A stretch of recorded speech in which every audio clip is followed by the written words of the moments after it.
Hello dear student, welcome to our channel teachers creator. Dear student, इस class में unit 2 creating and inclusive education का question दूसरा देखेंगे, जिसमें हम UNCRPD 2006 देखेंगे, यानी कि UN conventions on the right of person with disabilities 2006 के बारे में कुछ एजुकेशनल प्रोविजन के बारे में डिस्कस करेंगे। इंपॉर्टेंट है, ठीक है, पढ़ लीजिएगा और बहुत ही आसान सा है, बस एक बार आपको समझने की ज़रूरत है, ठीक है। तो अगर आप चैनल पर नए हैं तो चैनल को सब्सक्राइब कर लें ताकि नेक्स्ट वीडियो की नोटिफिकेशन मिल जाए, और आप पहले से ही सब्सक्राइब कर चुके हैं तो जितना हो सके इस वीडियो को लाइक और शेयर ज़रूर करें। सो स्टार्ट करते हैं क्लास को। The Convention on the Right of Persons with Disabilities is an international human rights treaty of the United Nations intended to protect the right and dignity of persons with disabilities। ठीक है, The Convention of Right of Persons with Disabilities, जो ये convention है, ये समझौता है किसको लेकर? Right of persons with disabilities, ऐसे पर्सनस जो डिसेबल हैं, ठीक है, उनके अधिकार को लेकर जो ये समझौता है, ये कन्वेंशन है, ये एक इंटरनेशनल ह्यूमन राइट है, ठीक है, ये एक अंतर्राष्ट्रीय मानवाधिकार है, ठीक है। यह मानवाधिकार समझौता है यूनाइटेड नेशंस का, जो कि प्रोटेक्ट करता है किसकी? डिग्निटी और राइट्स को, डिसेबल स्टूडेंट्स या डिसेबल पर्सन्स के जो राइट हैं और डिग्निटी है, उनके जो अधिकार हैं, जो डिग्निटी है, उसको प्रोटेक्ट करता है ये, ठीक है।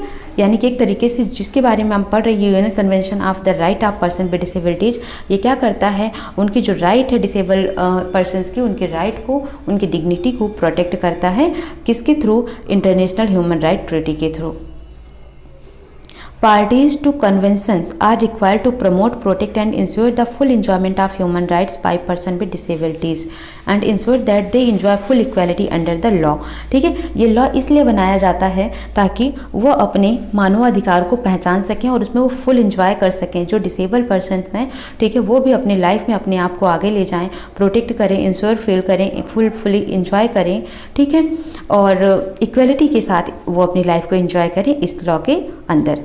The convention has served as the major catalyst in the global movement from viewing persons with disabilities as object of charity, medical treatment and social protections toward viewing them as full and equal member of the society with human rights। ठीक है, तो इससे क्या होता है कि जो ये पर्सन्स हैं, डिसेबल पर्सन्स, ठीक है, ये किसके साथ? ह्यूमन राइट के साथ सोसाइटी में इक्वल मेंबर फील करते हैं कि हाँ, सभी इंसान क्या हैं? एक बराबर हैं, ठीक है। इस चीज़ को, चाहे वो मेडिकल ट्रीटमेंट हो, सोशल प्रोटेक्शंस हो, हर जगह उनको अच्छे ट्रीट करना उनके साथ, तो उनको लगता है कि हाँ, अब समाज में क्या है? एक इक्वल वैल्यू है हर जगह सबकी।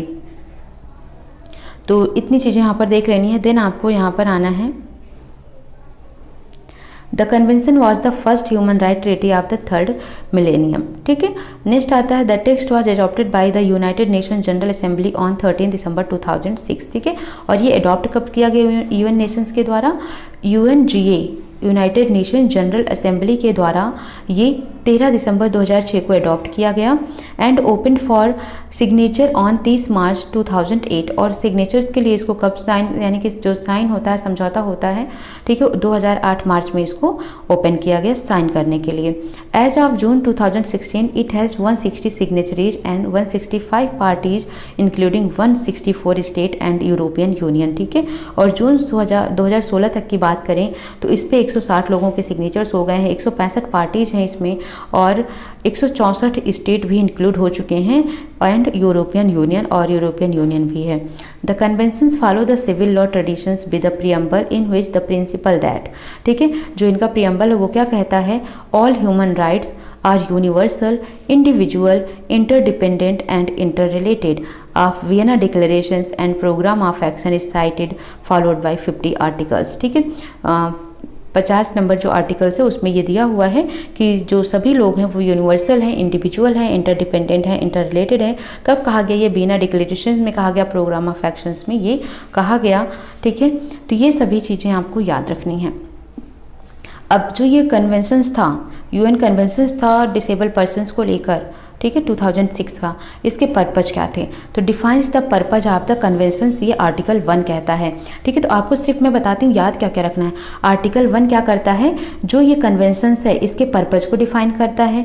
दूसरा आर्टिकल 2 और 3 जो है ये किसको बताता है, provide definitions and general principle including communication, reasonable accommodations and universal design. ठीक है, तो communication, reasonable accommodations and universal design की बात या डिफिनीशन या प्रिंसिपल किस में कही गई है, आर्टिकल 2 एंड 3 में कही गई है। आर्टिकल 4 से 32 तक में क्या कहा गया है, जो आर्टिकल 4 से 32 है, 4 से 32 है, इसमें किसकी बात कही गई है, international convention on civil and political right की बात कही गई है, international covenant on economic, social and culture rights और द कन्वेंशन अगेंस्ट टॉर्चर। ठीक है, तो इसके थ्रू 4 to 32 आर्टिकल्स है, किसके थ्रू, यानी कि इकोनॉमिकल, सोशल, कल्चरल राइट, या फिर कन्वेंशन अगेंस्ट टॉर्चर, या फिर सिविल और पॉलिटिकल राइट, ये सब किस में डिस्कस किए गए, आर्टिकल 4 to 32 में डिस्कस किया गया है। नेक्स्ट आता है, देखो यहाँ पर आप देखेंगे तो right to live independently and be include the community, article 19 में कहा गया है। पर्सन्स मोबिलिटी आर्टिकल 20 में कहा गया है। और हैबिलिटेशंस एंड रिहैबिलिटेशंस आर्टिकल 26 में दिया हुआ है। ठीक है, culture, life, recreations and sport 29 and 30 में दिया हुआ है। ये सभी आर्टिकल्स आपको एक तरीके से याद कर लेना है। ठीक है, आर्टिकल 33 से 9 में क्या दिया हुआ है, national human right institutions, article 33, community on the right of person with disability, article 34 में दिया हुआ है। आर्टिकल 40 to 50 में दिया हुआ है, these govern ratifications, entry into force and amendment of the conventions. ठीक है, तो आर्टिकल 1 में देखा डिफिनीशंस, देखा कन्वेंशंस का पर्पज क्या है, इसको डिफाइन किया गया। 2 और 3 में उनके communication, reasonable accommodations and universal design के जो भी डिफिनीशन या प्रिंसिपल है उनकी बात कही गई है। 4 से 32 में जो भी civil, politicals, cultural, economic, social rights हैं, ठीक है, इनके बारे में बात कही गई है। और 33 से 39 में जो है वो ह्यूमन राइट्स के बारे में बात की गई है और कमेटी के बारे में बात की गई है, किसके, पर्सन्स जो है राइट डिसेबल पर्सन है उनके बारे में। ठीक है, 40 से 50 के बीच में जो है वो अमेंडमेंट ऑफ कन्वेंशंस की बात कही गई है। ठीक है, तो इस तरीके से आपको ये सारे आर्टिकल्स याद रखने हैं। गाइडिंग प्रिंसिपल्स क्या हैं कन्वेंशंस के, यानी जो ये यूएन कन्वेंशन हुआ था, ठीक है, UNCRPD 2006, इसके गाइडिंग प्रिंसिपल भी हैं, क्या क्या है वो देख लो। Respect for inherent dignity, individual autonomy including the freedom to make one's choice and independent of persons. ठीक है, यानी कि respect for inherent dignity, individual autonomy, ठीक है, रिस्पेक्ट करना चाहिए। दूसरा, नॉन डिस्क्रिमिनेशन, भेदभाव नहीं होना चाहिए। Full and effective participations and inclusion in society, society में जो है वो फुल पार्टिसिपेट कर सकें, इफेक्टिव तरीके से पार्टिसिपेट करें और उनका फुल इंक्लूजन हो सोसाइटी में। रिस्पेक्ट फॉर डिफरेंस, यानी कि जो अलग है थोड़े से हमसे, उनके लिए भी रिस्पेक्ट हो, या जो डिसेबल पर्सन है उनके लिए भी रिस्पेक्ट हो, उनको हम एक्सेप्ट करें। इक्वल अपॉर्चुनिटी देनी चाहिए, एसेसिबिलिटी भी हो, हर चीज़ को देख सकें, कर सकें। ठीक है, equality between main and women, respect for evolving capabilities of children with disable. ठीक है, तो एक तरीके से यहाँ पर बात की गई कि जो डिसेबल है उनको हर तरीके की इक्वल अपॉर्चुनिटी मिलनी चाहिए, समाज में हर जगह उनको रिस्पेक्ट मिलनी चाहिए। ठीक है, या मेन एंड वुमेन है उनमें भी इक्वलिटी होनी चाहिए, जो डिसेबल चिल्ड्रन है उनको भी रिस्पेक्ट मिलनी चाहिए। ठीक है, उनकी डिग्निटी को बनाकर रखना चाहिए, कोई भी डिस्क्रिमिनेशन नहीं करना चाहिए, सोसाइटी में उनको फुल पार्टिसिपेशन और इंक्लूजन देना चाहिए। तो ये सभी गाइडिंग प्रिंसिपल्स था किसका, यूएन कन्वेंशन का। नेक्स्ट आता है यहाँ पर कुछ बातें कही गई, कुछ आर्टिकल्स दिए हुए हैं। The conventions give universal recognisations to the dignity of person with disabilities.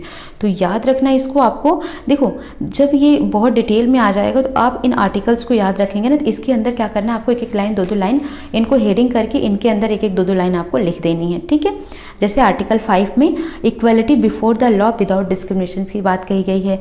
Right to life, liberty and security of the person, article 10 and 14 में है। Equal recognisations before the law and legal capacity, article 12 में है। Article 15 में freedom for torture से बात कहेगी कि torture से स्वतंत्रता मिलनी चाहिए। आर्टिकल 16 में freedom from exploitations, violence and abusing है, यानी कि किसी का शोषण करना, ठीक है, अब्यूज करना, वायलेंस या विरोध करना, ठीक है, एक्सप्लॉयट करना, तो ये सभी चीज़ों से फ्रीडम होना चाहिए। नेक्स्ट है right to respect physical and mental integrity, किसी की जो शारीरिक और मानसिक इंटीग्रिटी है, ठीक है, उसका रिस्पेक्ट करना चाहिए।